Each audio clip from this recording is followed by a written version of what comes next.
Hey, welcome back to this mini lecture. My name is Dino. It's on the future of education is here. It basically outlines four key areas to consider as we consider and think about the future of education. A bit of context, it's a UN policy brief. The author of it is António Guterres, the ninth UN Secretary General. It focuses on the future of education. It was written in the context of COVID-19, so it's relatively recent, and it calls for action in four key areas, which I'll number, and you'll see just below. First, reopen schools. So again, this is in the context of COVID. Guterres advocates for the return of students as safely as possible, and to help the UN issue guidance to help governments. And as always, as most educators wanted to, you want to balance the risks, the health and safety of students, faculty, staff members versus their education, and some of the problems that can happen when people are away from face-to-face learning. And he suggests to consult parents, various caregivers, teachers, and youth.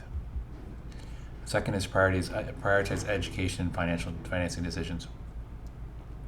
Before COVID, low and middle income countries faced an education funding gap of $1.5 trillion a year, which is obviously a lot. And this funding gap has only grown. We need to protect and even increase education budgets. From this, education should be at the heart of international solidarity efforts. This includes debt management for different countries, stimulus packages to aid in growth, global humanitarian appeals, and official development assistance. Number three, target the hardest to reach. Educational initiatives must seek to reach those at greatest risk of being left behind. For example, people in emergency crises, and as we know these days, there are crises in Ukraine, in Russia area as well, like the intersecting areas, and in the Middle East. Various minority groups, displaced people, and people with disabilities. From this, initiatives should be sensitive to the challenges faced by girls, boys, women, and men, and should seek to bridge the digital divide. Because as you imagine, education is difficult at the best of times, but when you're from a poor country, war-torn, etc., if you're a displaced person on the move, the digital divide can even exacerbate these things. Finally, the future of education is here. This is a generational opportunity to reimagine education, according to Guterres. We can leap to forward-looking systems that deliver quality education for all as a springboard for the UN Sustainable Development Goals. Here are some ways to achieve these four areas, and again, they're in concert with the sustainability goals.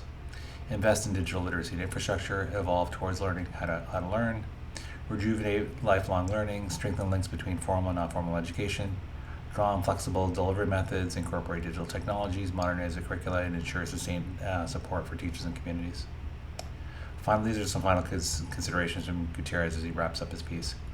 As we face unsustainable levels of inequality across the world, we need the great equalizer of education more than ever.